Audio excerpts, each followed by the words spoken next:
It's not enough just to be able to see people in a vlog setup, but you don't need to be a cinematographer to get past that home movie look. Let's have a look at some lighting basics and why they work. When starting out, most beginners don't realize how much light they really need. I used to think, why isn't a desk lamp enough? I thought these newfangled cameras were supposed to be like good in low light. While that's true, there's a big difference between managing atmospheric low light in, say, a crowd in a concert, and using controlled lighting to create a mood. The trouble with low light is that it often looks very flat, even if you can make out what's going on, and therefore doesn't pull the eye in. What you want to be able to do with basic 3-point lighting is for your audience to not only see you, but to experience a feeling. And before this starts to sound too abstract and highbrow, all I mean by that is for them to experience a, presumably, pleasant feeling that will lead them to recall that feeling the next time they see it. A vlogger that absolutely stands out doing this is Potato Jet. Have a look at how his studio is set up. He has sculpted light around him so that he pops in the middle of the frame. He's also using a very shallow depth of field, but really it's the vibrant use of light combined with his personality that makes you feel something. Openness. He's an open person, unlike me, huddling in the shadows. Okay, enough about feelings.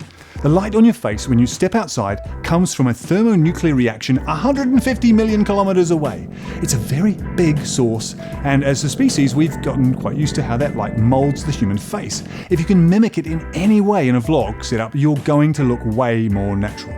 Armed with that knowledge, it's perhaps not so surprising that it requires a big main light to do this. That is the main key light, a sun in your face, the big obvious light source that illuminates you and everything nearby. You could just about get away with only using a key light, and certainly for a more dramatic look you could do that, but for most circumstances the aim of vlogging is to be as transparent and as visible as possible, rather than a half silhouette from a crime investigation, so that means you will need at least a fill light as well. A fill light is used to fill in the shadows left from where the key doesn't reach. With the sun, the light source is so huge that light bounces around everywhere, creating a natural fill in most situations. This does save us from all having to carry around our own fill lights while we commute and eat bagels, so it is quite convenient, but your studio won't have that, so you'll need this second light. The third light is the back or hair light. As far as I know, this has nothing to do with making it look natural and is simply a way of separating you from the background. This really helps you to pop on screen. A basic rule of thumb to the backlight should be to put it on the opposite of the fill light. Now here's Ed, completely in the dark. Now let's add a key light. And now let's add some fill. And finally, a backlight. Et voila! And that's it. Pretty short video really, but honestly, 3-point lighting should be something that you set up, experiment with, and then set and forget. Now, if you want to know more about production, hit this playlist here, and if you want 3 points, then subscribe.